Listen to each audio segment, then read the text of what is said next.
bagaimana pandangan Islam tentang ada orang yang mengaku mengerti bahasa semut? Nabiullah Sulaiman kemudian tersenyum. Nah, itu yang disebut dengan irhas. Tetapi tidak kemudian takabur, takjub. Kalau misalkan benar ada orang yang diberi kelebihan, tapi jelas namanya bukan mukjizat.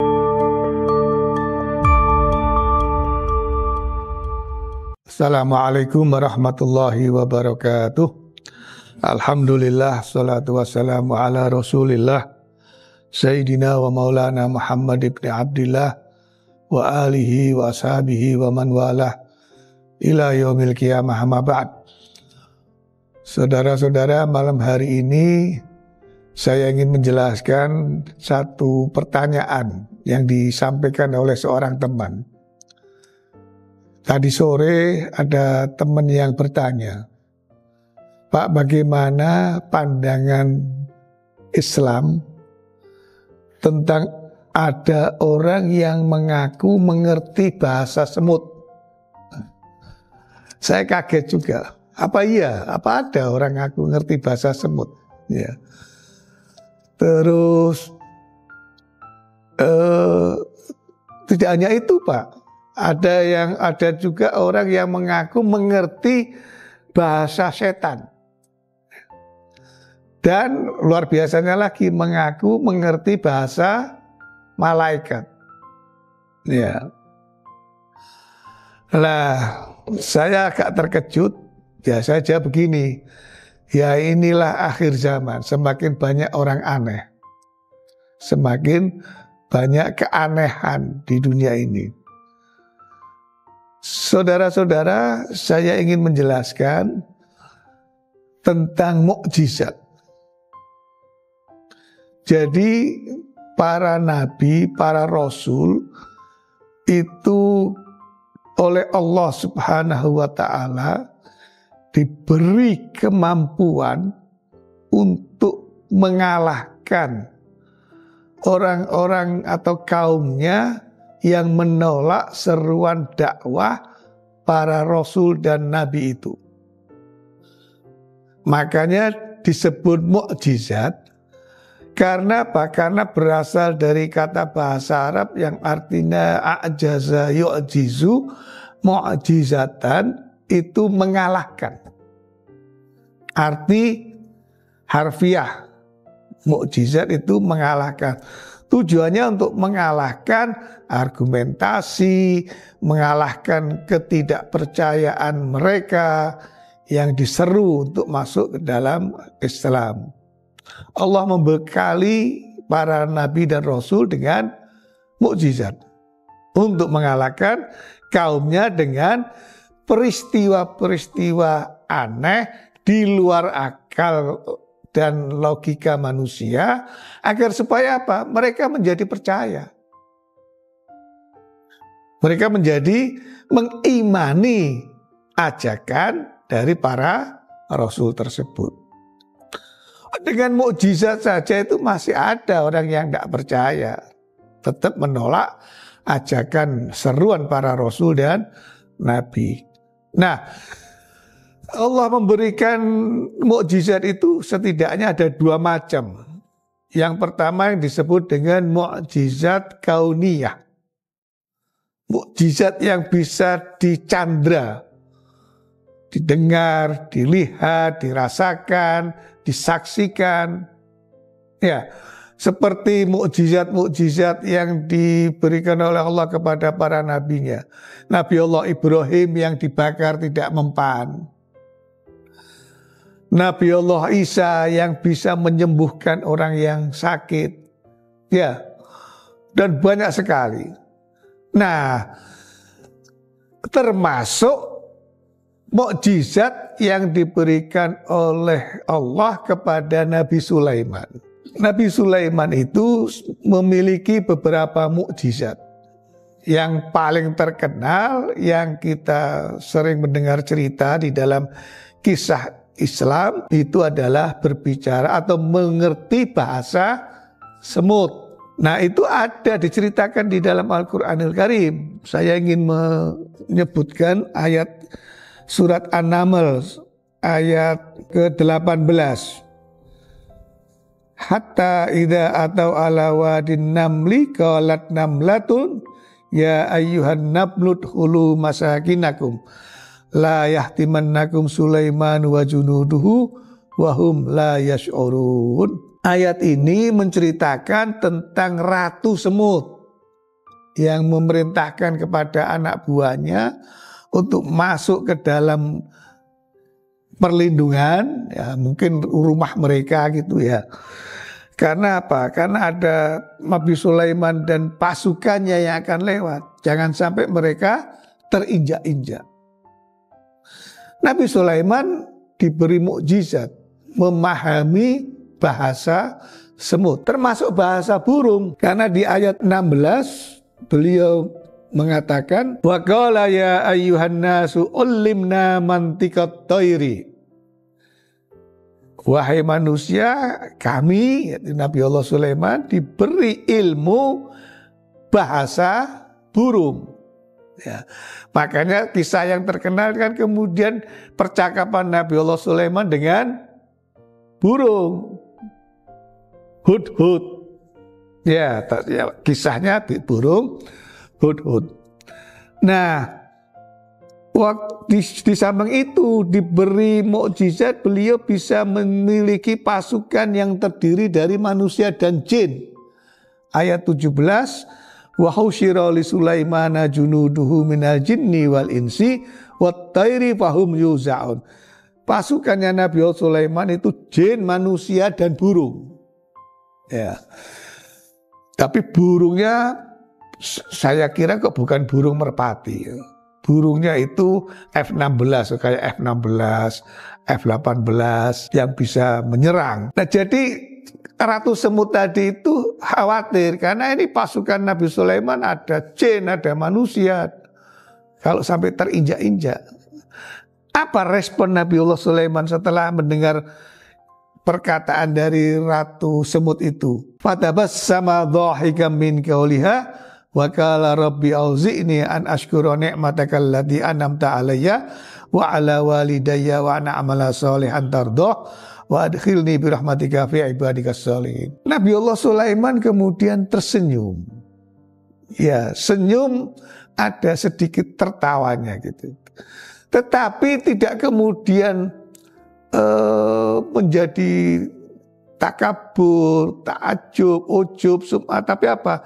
Beliau malah justru ini ujian ini. Aku bisa mensyukuri apa enggak ini. Jadi kalau para nabi itu diberi mukjizat, keanehan, kelebihan yang bentuknya peristiwa yang kauniyah, itu konteksnya adalah untuk mempertebal keimanan umat ijabah, umat dakwah para rasul dan para nabi. Ya. Bahkan sebelum para nabi diutus pun itu sudah diberi tanda-tanda keistimewaan. Nah, itu yang disebut dengan irhas. Irhas. Seperti menjelang kelahiran Kanjeng Nabi. Ada banyak tanda. Kanjeng Nabinya belum lahir. Kanjeng Nabi Muhammad SAW. Irhas. Nabi Allah Isa ketika berbicara, ketika menginjakkan kakinya muncrat air zam-zam. Itu belum Nabi. Ya. Dan seterusnya. Ada banyak contoh kisah-kisah tentang irhas. Nah, tetapi yang perlu diketahui, keistimewaan yang namanya mukjizat itu hanya diberikan oleh Allah kepada para nabi dan rasulnya. Tidak mungkin orang sembarangan. Dan ada hikmah, rahasia dan hikmah di balik pemberian mukjizat kepada para nabi dan rasul tersebut. Tidak tiba-tiba tanpa ada hikmah di belakangnya, orang kemudian mendapatkan keistimewaan yang disebut dengan mukjizat. Saya meyakini kemampuan seseorang untuk bisa memahami bahasa binatang itu mukjizat. Dan mukjizat itu memang tidak hanya kepada Nabiullah Sulaiman, karena Kanjeng Nabi Muhammad pun di dalam beberapa kasus cerita tertentu, mukjizat beliau adalah juga bisa mendengarkan, memahami pembicaraan atau keluh kesah dari binatang atau hewan. Ya, itu tentang mukjizat. Tapi selain itu, Nabiullah Sulaiman juga diberi keistimewaan mukjizat.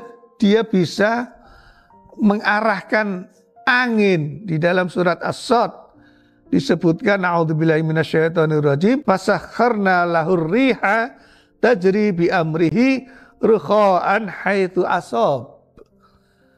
Allah menaklukkan angin untuk Nabiullah Sulaiman.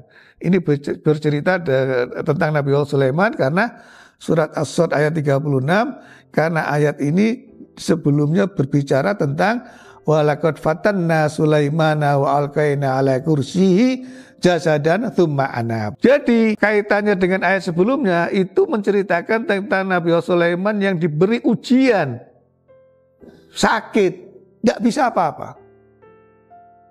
Tapi kemudian beliau bertobat, dan tobatnya adalah Rabbighfirli wa habli mulkan la yanbaghi li ahadin min ba'di innaka antal wahhab.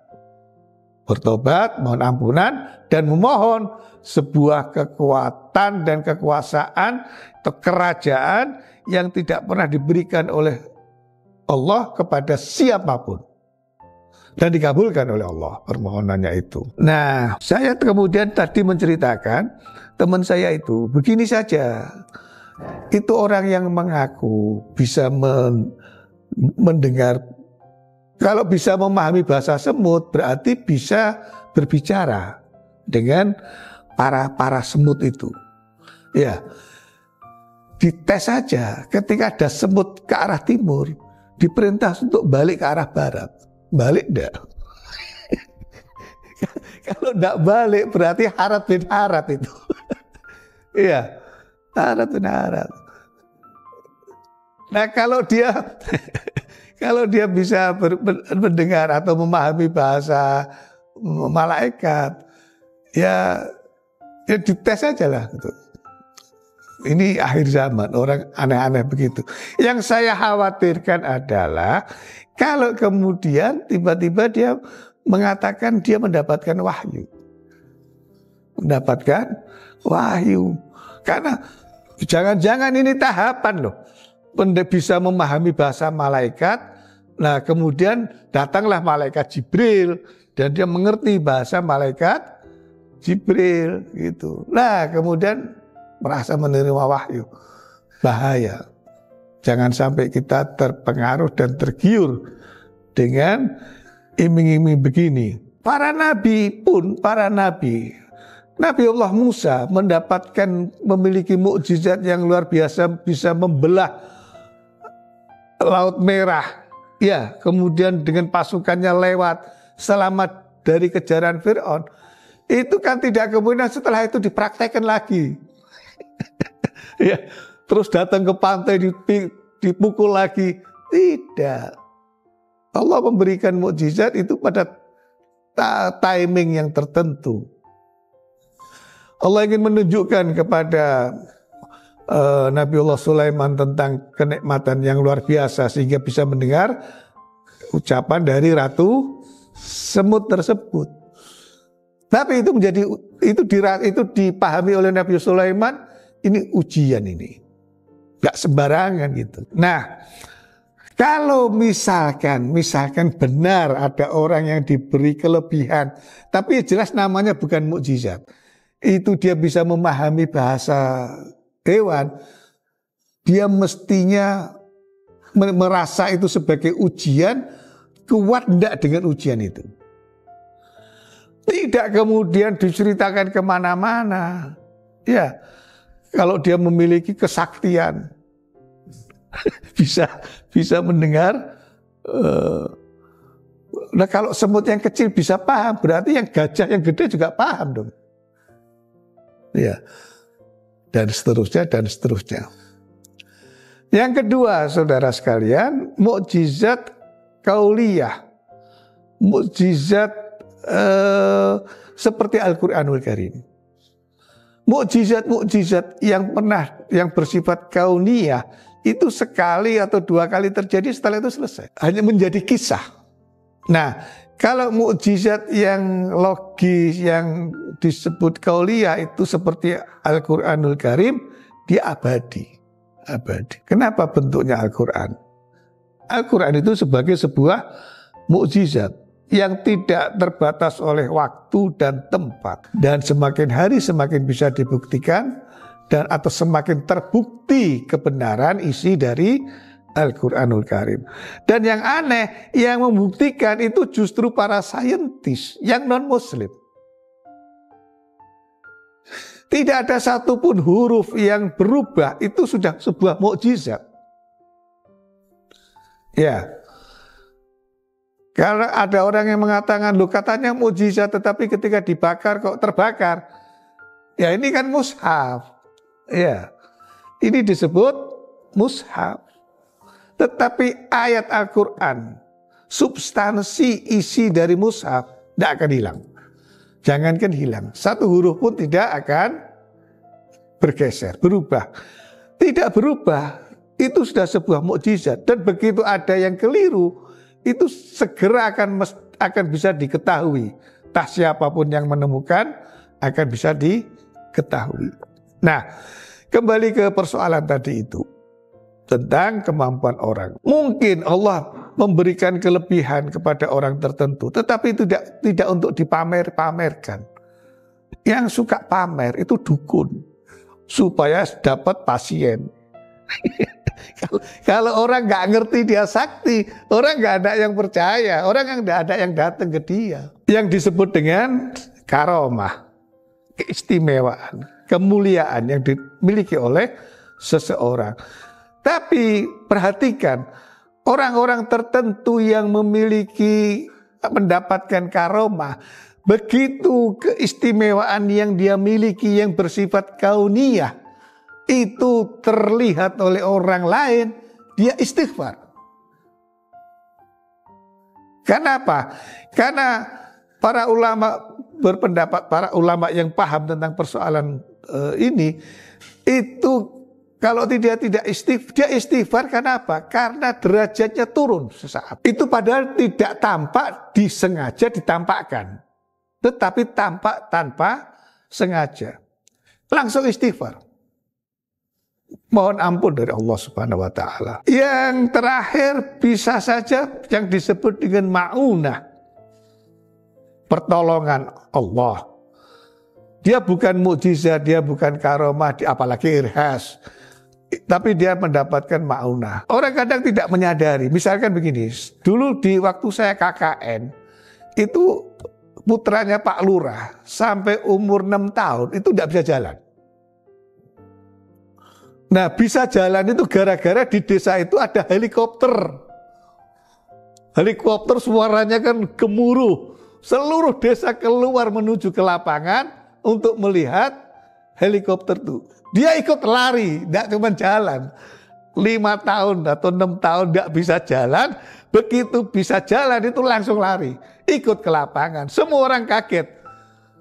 Loh, ini ikut lari, ikut ke lapangan. Yang padahal itu sudah diketahui, tidak bisa jalan. Nah itu ma'unah. Dari Allah Subhanahu wa Ta'ala. Ya, ada orang yang tidak bisa melompat tinggi. Begitu ada kebakaran, dia bisa melompat tinggi. Disuruh ulangi lagi, tidak bisa.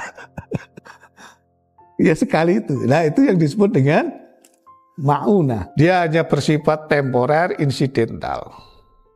Nah kalau karomah itu bisa saja bersifat permanen.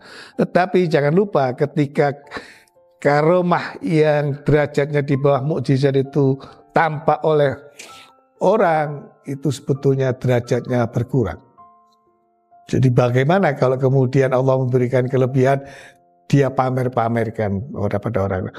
Satu, ya mungkin dia butuh sesuatu pengakuan. tapi saya tidak yakin itu sebuah kebenaran. Makanya dia mengaku bisa memahami bahasa semut. Coba suruh ngaku dia bisa memahami bahasa macan. Terus suruh datang ke kebun binatang, suruh diskusi ngomong-ngomong dengan macan, suruh perintah macannya suruh masuk ke dalam gitu ya, atau suruh tidur, ngikuti nggak perintah itu, paham nggak? Ya. Macan, kamu masuk ya. Kalau macannya gedek, nah berarti paham macan. Macan, kamu masuk ya. Kalau dia manduk-manduk terus masuk, lah itu berarti dia betul bisa berbicara dengan binatang. Ya, pinter juga orang yang mengaku ini, karena saya nggak ngerti siapa. Karena apa? Dia mengaku bisa ngomong dengan semut. Iya, saya bisa juga ngaku, saya bisa ngomong dengan nyamuk. Mana buktinya?